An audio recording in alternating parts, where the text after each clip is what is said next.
Hey guys, thanks for watching this video. I am recording a voice message for the Bridechilla Podcast, and I decided to record myself so you guys can also watch me and listen me in the same time if that's what you like to do, so you can get to know me better.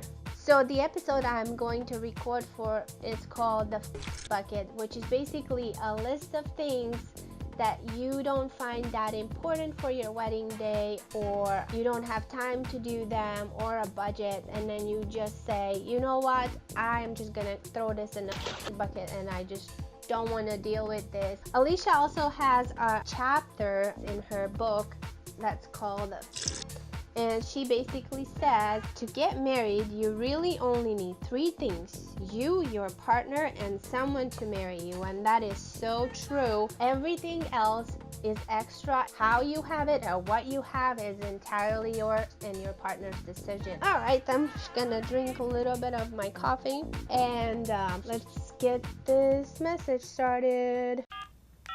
Hi Alicia, this is Edith Denning from Edith Vashadi Photography. Thank you so much for this opportunity to talk to your listeners and give some great tips and advice of what you should throw in a bucket from a wedding photographer's perspective. So, first I'm going to introduce myself. My name is Edith and I'm a documentary wedding photographer. I live in Phoenix, Arizona.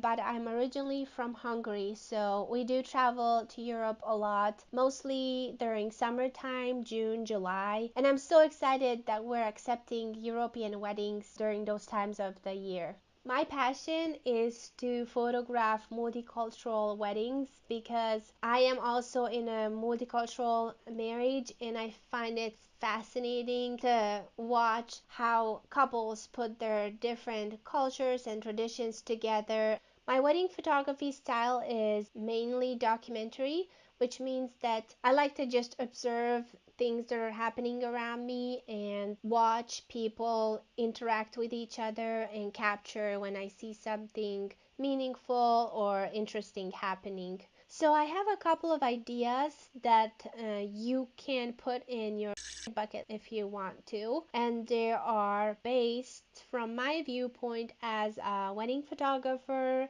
and as somebody who just likes reality more than perfection. And okay, so let's just dive in. So my first advice is, the more stuff you have, the more things you want to do, the more occupied your mind is going to be. When your day is actually here and you are getting ready and you're surrounded with your friends and family, all you can think of and all you can talk about is, my cake here? Do we have water for the flowers? Is the decoration exactly the way I want it? Random things that are circling in your head, and you having these conversations instead of chatting about something that you actually enjoy talking about. Even though you're gonna have people who are gonna take care of the cake or the decoration or your dress, you are still going to have all of those things in your mind. So make your day simple and really eliminate things that are not that meaningful to you. Throw it in a bucket and do not worry about it. If somebody comes to you and tries to make you feel bad or wrong of making this decision, just always go back to that same thought of, okay, but on my wedding day, it is going to be me sitting there and thinking about this. Okay, so the first thing that could go in your FIB is any type of setup that you would have for the sake of having perfect pictures taken. A lot of times photographers want you to move to a certain area or do certain things just so the picture is going to look perfect. And I know that I'm talking against myself because I'm going to make my job harder. I just feel like once somebody starts to direct you, you are going to get out of that moment, out of that emotional feeling of, okay, I'm getting married, I'm putting my wedding dress on, the time is finally here. And you switch your mindset thinking of, oh, this is actually a photo shoot.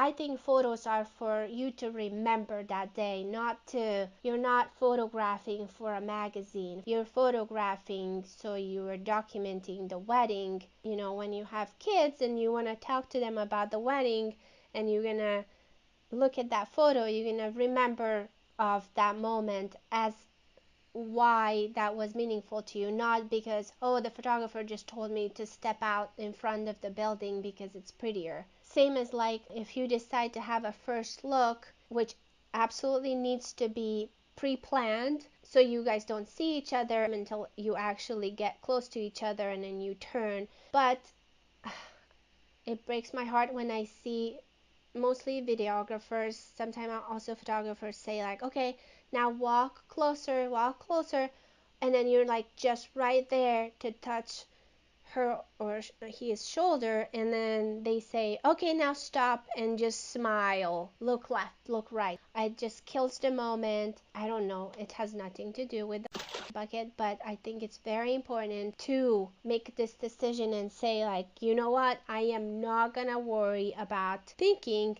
that I want every photo to look perfect and stress about that. I just want to enjoy the moment and just tell your photographer. Or if you do, that's fine, because everything that's on a bucket, it's your choice. Like, you can have it if you want, or you don't have to. But let's just say, for the sake of this example, you can say your photographer, please don't interrupt me when I walk to my partner and have a first look, or when we walk down the aisle and we're actually married and we're in that hype of excitement and we just do whatever we feel like, because you're not gonna know how you're gonna that feeling you're gonna have after you're actually married and you walk down the aisle, or not down, but like walk back and past all of your guests, or they're clapping and they're excited for you.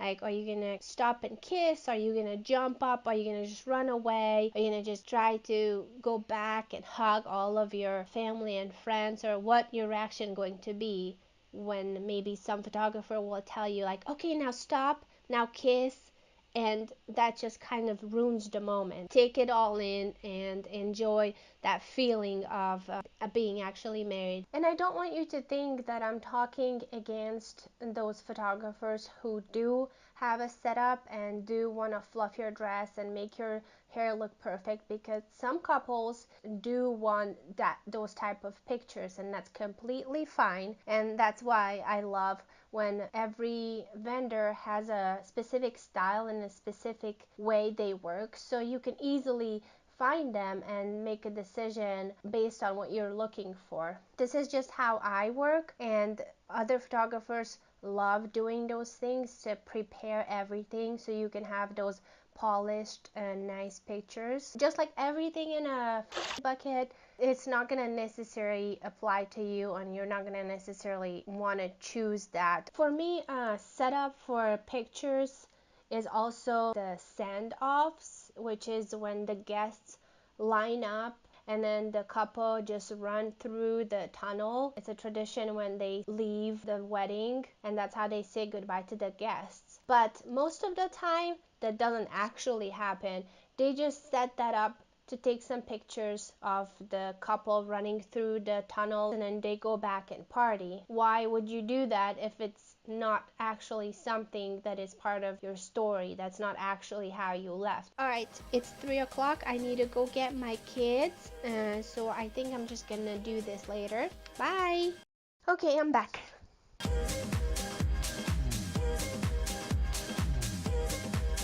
FIB item number 2, photo shoot on your wedding day.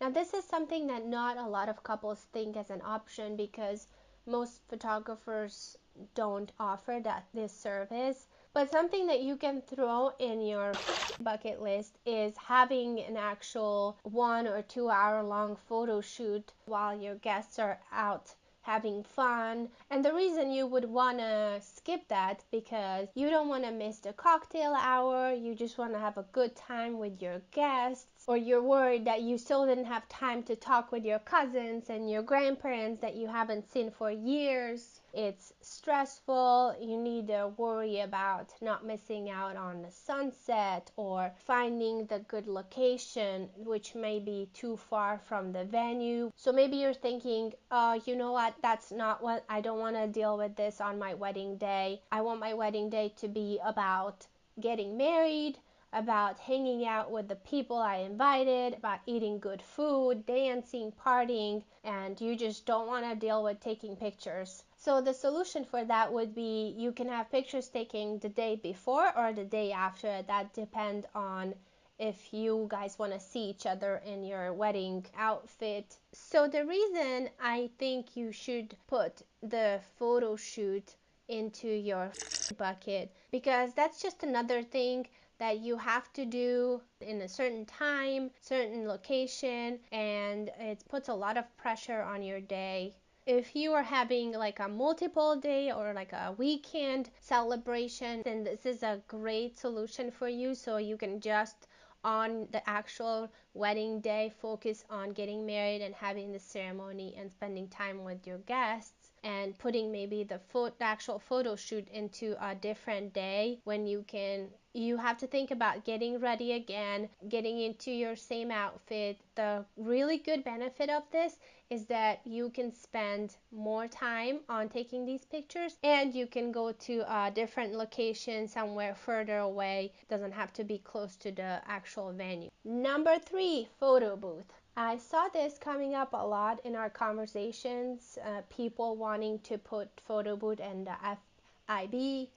But I think it might be a good idea to incorporate that in your wedding. If you know you're going to have a lot of guests who are stiff or they don't know each other, I think it's a good activity to do to break the ice and to let your guests do something together, something fun. But if you have a bunch of guests who you know they're gonna love to dance and drink and eat and talk with each other, and nobody's going to go use the photo booth, then it's probably a waste of money. FIB item number 4 would be wedding guest books. I completely agree that you do not need that.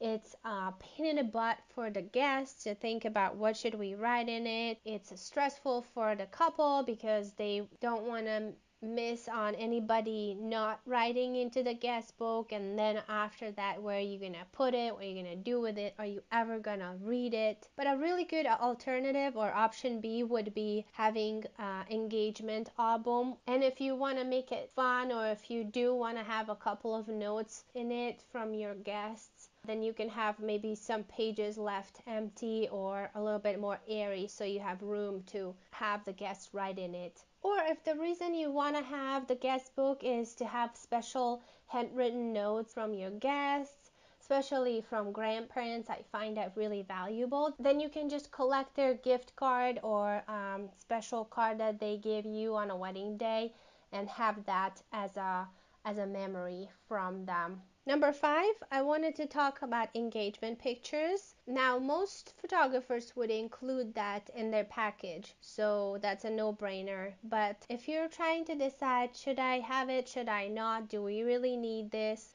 then try to think it as a bigger value than just having pictures taken of the two of you that's not in your wedding outfit.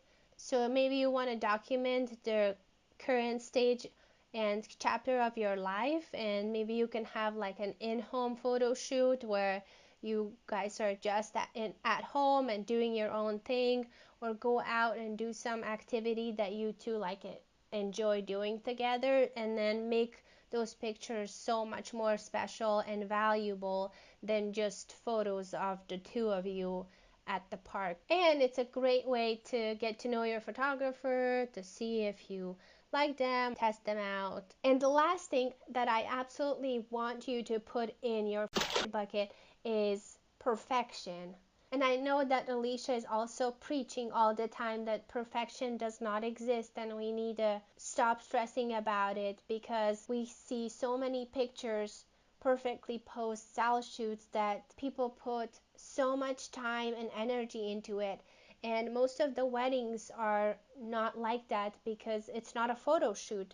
It's an actual event with a lot of people, with a lot of things going wrong or looking different than you imagined. And once we accept that and we put our values that we're getting married, that we are with our family, that we're starting a new chapter in our life, if we can get to put that higher, then we can just finally relax and have a good time. And when you have a good time, you're gonna have good pictures. So at the end, all I want to say is you do you. Instead of perfection, just focus on reality. Focus on making memories. Focus on spending time with the people you invited. Enjoy your food. Enjoy the music. Enjoy your time with your partner. Don't worry about getting your dress dirty.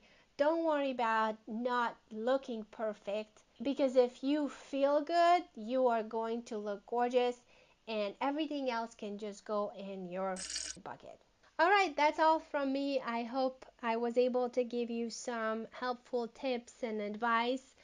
And thank you so much, Alicia, again, for giving me the opportunity to talk to your listeners and record this message. And I hope it wasn't too long. So if any of you would like to talk to me or have some questions, then just find me on Instagram. My handle is at editvashadi, and my website is editvashadi.com. editvasadi.com. Bye, chillas! Alright, for all of you guys who watched this video, thank you so much for sticking around, and I hope that you were also able to take away some good tips. If you're not part of the Bridechilla community, I highly recommend you to come and check it out. We have so many great conversations there, and I'm sure that a lot of other vendors and couples are going to have some great ideas of what you can put in your bucket list. So that's it for now, and I will talk to you later. Bye, guys.